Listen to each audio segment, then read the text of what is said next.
Está começando pela TV Nova Nordeste o programa Políticas, um espaço dedicado a conversas sobre fatos e ideias em Pernambuco.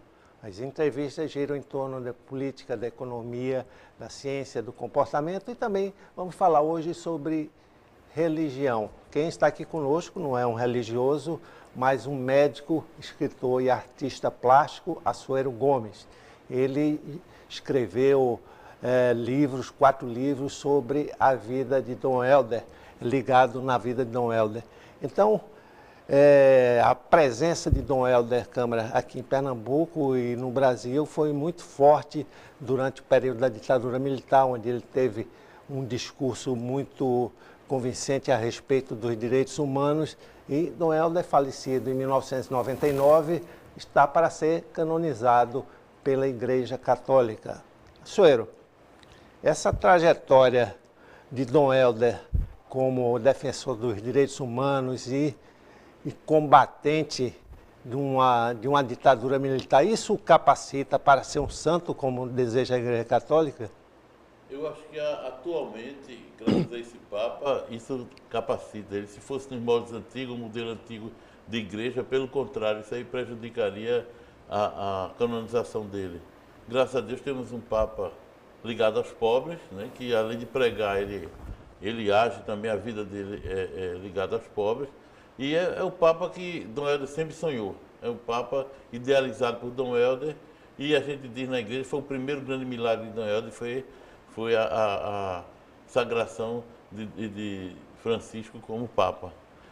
O discurso de Dom Helder cada vez é mais atual, né? Na verdade, enquanto houver essa miséria, essa fome, falta de saúde, falta de higiene, falta de condições básicas humanas no mundo, porque Dom Helder é uma pessoa universal, né? Dom Helder é uma pessoa universal. O discurso dele é sempre atual.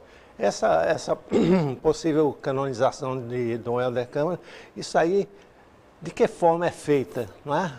É apresentado algum milagre de Dom Helder, é apresentado ações que justifiquem essa atitude da igreja? Isso. O primeiro passo, geralmente, é saber se aquela pessoa, pesquisar a vida daquela pessoa, se ele realmente viveu de maneira compatível com o que pregava, dentro dos preceitos da igreja, os preceitos de santidade, de humildade. Geralmente a igreja valoriza muito a questão de obediência e castidade, né? Mas Dom Helder foi muito mais do que isso. E a primeira fase tem a postulação, ele leva uma postulação a Roma, a Cúria Romana, para saber se aquela pessoa está apta para se iniciar um processo.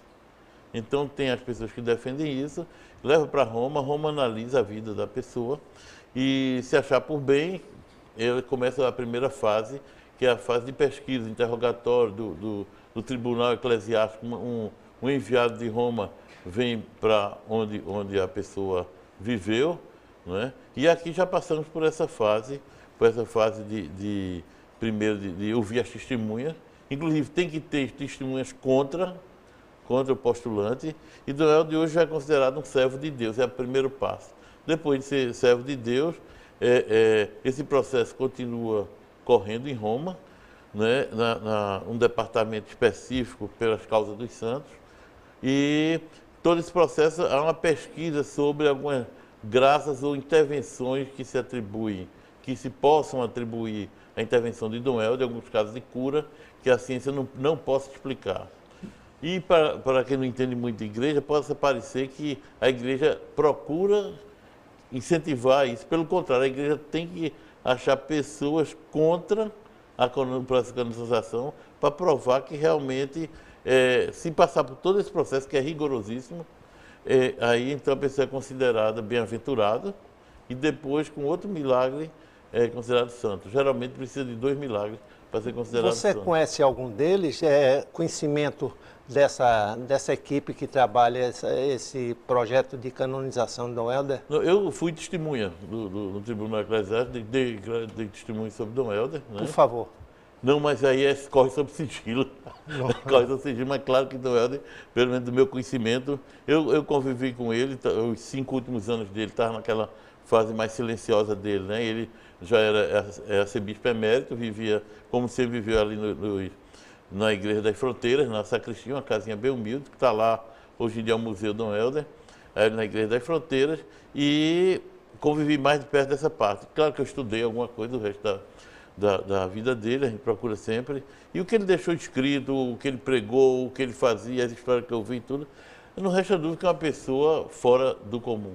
É uma pessoa que realmente vivia o que pregava. Então o testemunho dele é muito forte por causa disso. Exato, e também uma pessoa muito polêmica, porque quando ele chegou aqui para assumir o arcebispado de Olinda e Recife, foi num período muito conturbado politicamente na instalação da ditadura militar. Exatamente, no e mesmo tudo mês, isso, mesmo ano. E tudo isso gerou uma série de indisposições dele em relação aos militares no poder ou os civis ligados aos militares, né? Verdade. Essa parte, ele reafirmou os seus conceitos de direitos humanos e políticos? Isso. Ele chocou logo o pessoal, porque o pessoal a gente pode dizer direita e esquerda, que naquele tempo ainda se pensava assim, hoje em dia não tem mais direita e esquerda, é só uma panaceia para todo mundo, né? Mas naquela época, se esperava um discurso de Dom Helder, estava justamente dentro do golpe militar. Ele chega aqui em Olinda e Recife e faz um discurso de posse, em 1964. Se não me falha a memória, em abril de 1964.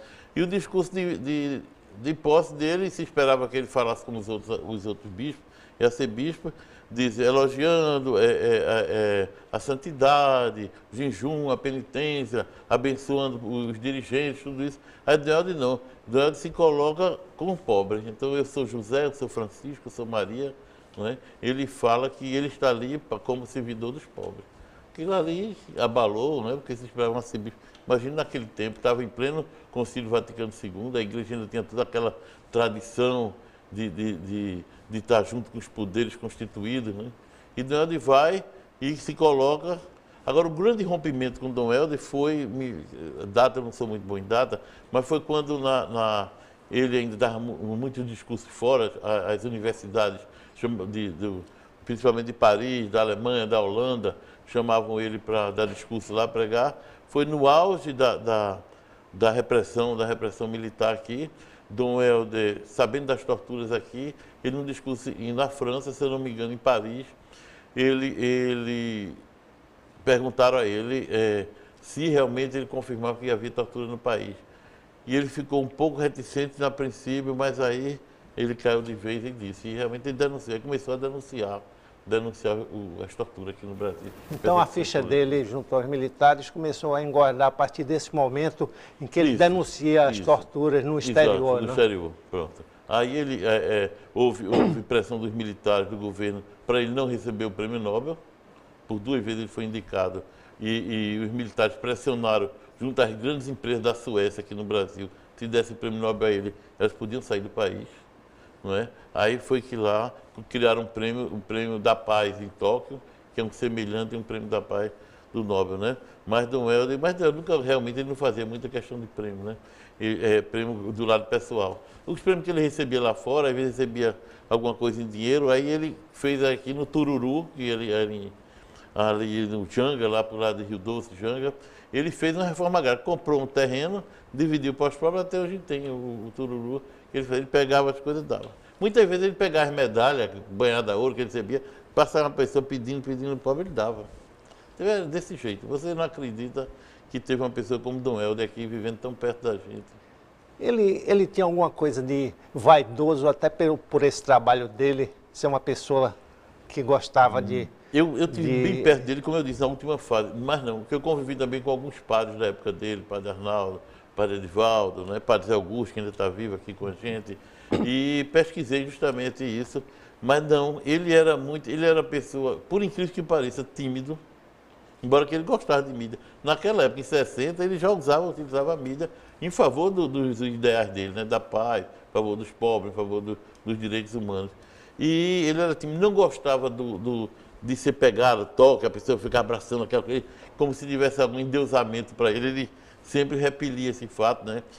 Outra coisa de Dom Helder também, ele não gostava, por exemplo, que é como se ele tivesse algum poder além do que todos nós temos poder de oração, tudo isso, para você chegasse para ele e pedir, Dom Helder, interceda por fulano que está doente, o parente meu, não sei o quê, peça que os seus pedidos Deus vai atender. Ele, não, vamos rezar junto, tudo. Ele sempre evitou esse tipo de... nas missas que ele celebrava ultimamente, ele nem o abraço da paz, que quem vai para a missa sabe, tem um abraço da paz, ele não gostava, porque o pessoal parava a missa e tudo para cima dele abraçar ele. Não deixar, era muito tranquilo. Exato, mas ele também foi uma pessoa muito atuante junto à imprensa, era muito Sim, procurado exatamente. Ele sabia por jornalistas, usar sabia usar muito bem. Né? Inclusive, eu ouvi dele uma piada contada por ele, Sim. não é? Numa entrevista com jornalistas, enquanto a gente esperava a chegada do Papa João Paulo II, Sim. aqui ao Recife, né? Sim. E ele contou que, em tom de piada, que quando morresse, chegasse no céu, Pedro ia chamá-lo para entrar. Pedro diria assim, Dom Helder, por favor, entre. E ele disse, vamos esperar a Rede Globo chegar para a gente, para registrar essa entrada, né? Você não sabia, não também. Ele ironizava essa coisa, essa articulação dele junto aos meios jornalísticos. E essa articulação talvez deu uma sobrevida ao discurso dele e também uma proteção física, né? Isso. Porque ele foi ameaçado, foi agredido, teve Sim. até metralhada a sua casa, né? Isso, lá nas fronteiras, exatamente, pelo CCC na época, né? Foi metralhado. Ele realmente ele usava muito a mídia. Agora, pessoalmente, ele usava para propor as ideias, mas como pessoa, vaidade, ele não utilizava. No programa Flávio Cavalcante, você lembra, ele uma vez tinha aquele programa, você troca isso por aquilo, a pessoa ia vendado, ganhou um carro, troca aí por um martelo, um prego, você troca, a pessoa saber. No final, aí teve um caso de um pedreiro lá, que o pedreiro tinha ganho uma coisa de valor, talvez um carro, um objeto bem... Aí na última pergunta, você troca esse aqui por isso, era um prego. Aí o pedreiro troca, aí pronto. Eu estava no presente que ia receber um cheque, não sei de quantos mil cruzeiros naquela época, que para ajudar uma obra de caridade, para ficar com ele. Aí, pronto. Aí, no final, o pedreiro todo triste lá, aí o Flávio Cavalcante entregou, olha o cheque para sua obra, reconstrução, era não se me lembro bem o que, era no Rio de Janeiro. Aí ele disse, o cheque é meu, posso fazer o que eu quiser? Pode. Aí ele disse, fulano, que é um pedreiro, você troca seu prego por esse cheque? Aí trocou com o pedreiro em frente. O pessoal ficou tudo assim, né? Mas veja o poder de mídia que tinha. O negócio dele rendeu muito mais depois em doação do que... Exato. Ele veio do Rio de Janeiro, antes de... Ele era cearense, né? Do Ceará ele foi para o Rio de Janeiro e do Rio de Janeiro veio para cá. Exato. E aqui, como é que foi essa pastoral de Dom Helder junto às classes mais carentes?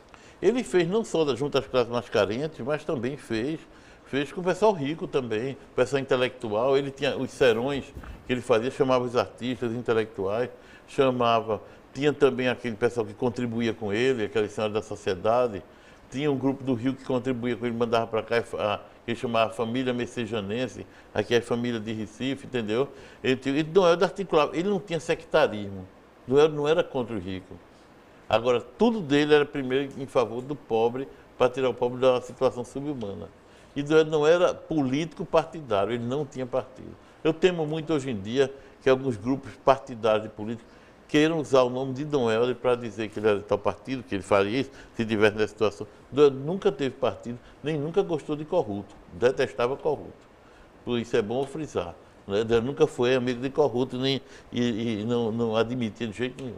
Quem estivesse tirando um grão de corrupção para ele, estava tirando do próprio pobre. Isso aí era um assinte muito grande. Exato.